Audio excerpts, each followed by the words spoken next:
Oke, bismillahirrahmanirrahim. Apa kabar Pak Hamdan? Alhamdulillah baik. Masya Allah, semakin bersinar ya. Apalagi menggunakan baju Tiento. Masuk, ya kan? Ini pertemuan ketiga ya Pak ya. Pada saat kita pertama bertemu di Filipina, habis itu kita ketemu di Jakarta ya Pak. Di Jakarta, sepulang dari Filipina kita langsung ketemu di Jakarta. Dan sekarang Alhamdulillah Bapak berkesempatan untuk ke Bandung dan langsung datang ke rumah kita di Tiento. Terima kasih banyak Pak Hamdan. Thanks for your invitation. Masya Allah, terima kasih banyak Pak. Kita sangat such an honor for us. Kita bisa bertemu sama Bapak di sini. Apalagi di Bandung ya Pak ya, di rumah kita sendiri. Adem banget insya Allah. Jadi kalau misalnya kita tanya jawab, adem semua jawabannya Pak ya. By the way nih Pak, waktu di Filipina saya ingat sekali Bapak pernah bicara sama kita pada saat itu. Kita tuh punya, Bapak tuh punya list diaspora tuh bahkan ratusan dan bahkan sampai dengan 200 Pak. Is that true ya? Pemain sepak bola yang Indonesia. Betul. Oke. Nah sekarang kita akan main games lagi nih Pak. Asik. Setelah di Jakarta kita bermain game starting 11, but now kita akan tantang Bapak untuk menyebutkan by position untuk pemain diaspora, warga negara asing yang lagi punya performance bagus. Oke Pak, gimana? Jadi yang saya pahami dari pertanyaan Mas Hafid, pertama dia ini pemain diaspora, warga negara asing. Betul. Jadi dia nggak punya paspor Indonesia nih. Nah, belum. Dan dia mainnya lagi bagus atau memang kualitasnya bagus? Yes, betul. Berdasarkan posisi? Betul, dan menurut Bapak saat ini? Oke, let's do it. Let's do it.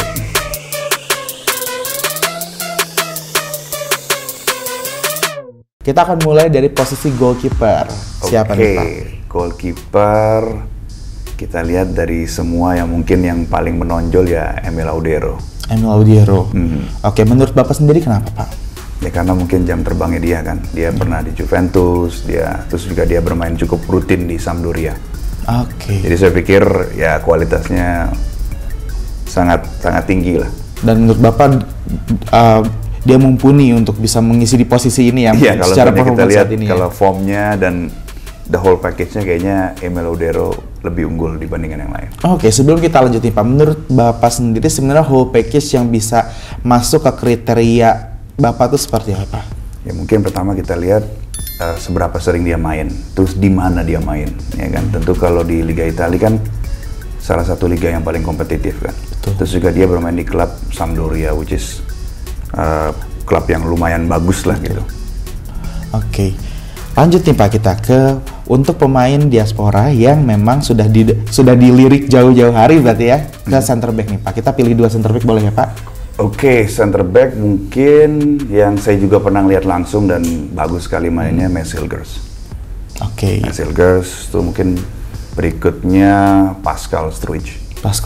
Iya, yang main di Liga Inggris. Saya pikir itu dua pemain itu center back yang sangat kuat. Kayaknya kalau misalnya melihat dari selera Pak Hamdan sendiri sebenarnya bukan kaleng-kaleng ya.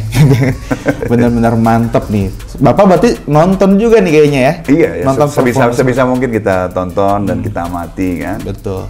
Nah, kita sudah memilih center back. Kita langsung ke left back dan juga right back.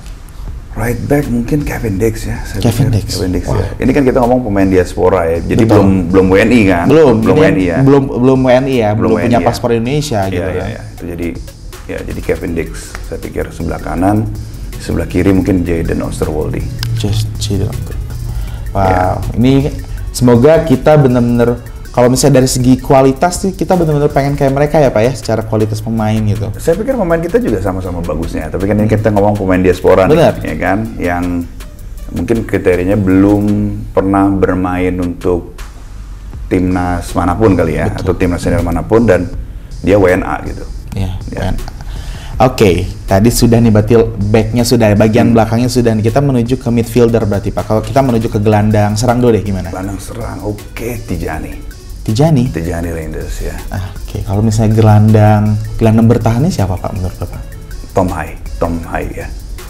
Berarti kalau misalnya kayak gitu ada gelandang jangkarnya dong menurut Bapak yang punya yang midfielder ya, bagus, Michel van Rooyen, Danny Matthew mungkin dua itu sebagai alternatif. Tapi mungkin Michel van Rooyen dulu deh. Let's say. Jadi kita ada tadi apa? Tijani ya. Ada Tijani, Tom Hay sama Michel van Rooyen. Itu benar-benar pertahanan yang luar biasa. Jadi 4-3 ya. Yes, 4-3. Oke. Sekarang kita berarti langsung ke sayap ya Pak ya. Sayap. Oke. Bapak mau yang kanan dulu, mau yang kiri dulu Pak?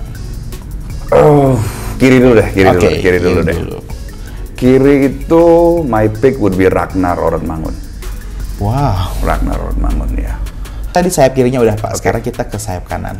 Jadi tadi sayap kirinya Ragnar ya, Ragnar Ornmangun, sayap kanannya Milan Manhoef dari Vitesse. Itu yang dia juga dipanggil recently ke U21 Belanda ya kalau tidak salah. Oh wow. Jadi mainnya lagi gacor nih. Lagi gacor banget berarti ya. Ini berarti kalau misalnya yang udah dilirik sama Pak Hamdan untuk at least buat nonton performance mereka ya Pak ya. Itu berarti emang bagus banget. Let's talk about the striker Pak. Iya. Kira-kira pemain diaspora yang sudah terlihat formnya bagus untuk posisi strikernya siapa nih Pak? Jadi sebenarnya Ragnar, Milan Manhoef ini lebih kepada winger ya. Memang kita striker ini agak sedikit kekurangan. Tapi kalau misalnya kita mau kombinasikan mungkin bisa dengan Justin Matthew. Justin Matthew? Iya. Oke. Jadi tiga itu menurut saya ya pemain yang bisa mendobrak pertahanan lawan lah, punya speed yang bagus dan juga punya kayak Ragnar itu dribbling kualitasnya sangat bagus. Milan Manhoef itu bisa gol, bisa mencetak gol. Bisa mencetak gol. Jadi mungkin saat ini Justin Matthew saat ini. Oke. Lalu Pak, saya juga pengen tanya nih Pak, kalau misalnya dari yang sudah pernah disampaikan oleh Bapak untuk pemain yang sudah terdaftar di diaspora itu sendiri kan bisa sampai ratusan. Dominasinya posisinya tuh posisi apa Pak? Kalau saat ini saya lihat banyak di pemain tengah ya, pemain tengah. Banyak di pemain tengah. Kiper nggak seberapa ya, kiper mungkin ada kurang dari 15 di list saya. Tapi kalau pemain tengah dan pemain belakang sepertinya cukup banyak. Oke. Dan kalau misalnya ini boleh dibocorkan oleh Bapak dan kalau misalnya nggak apa-apa, sebenarnya gimana sih Pak Bapak melakukan screening atau researching terhadap pemain-pemain yang punya darah keturunan Indonesia tapi tidak memiliki paspor Indonesia? Iya.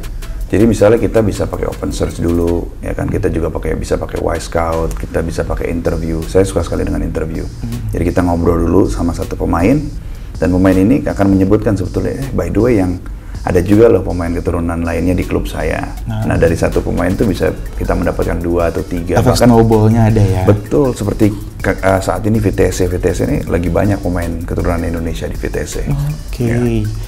Dan benar-benar ini saya memandangnya yang dilakukan selama ini oleh Bapak adalah lebih kepada nih sebenarnya ada loh pemain Indonesia di luar yang sebenarnya bisa terlihat juga performanya di Liga Italia, Liga Inggris dan lain-lainnya. Sebenarnya kalau misalnya untuk ini kan versi saya Pak ya. Kalau versi Bapak sebenarnya yang Bapak lakukan tuh lebih kepada objektif apa sih Pak? Sebetulnya saya sangat suka sekali mendata ya. Supaya kenapa? Supaya nanti pada saat kita memang tertarik untuk reach out ke mereka, pada saat saya menjabat minimal, jadi kita tuh udah tahu tentang mereka tuh siapa, kualitasnya seperti apa.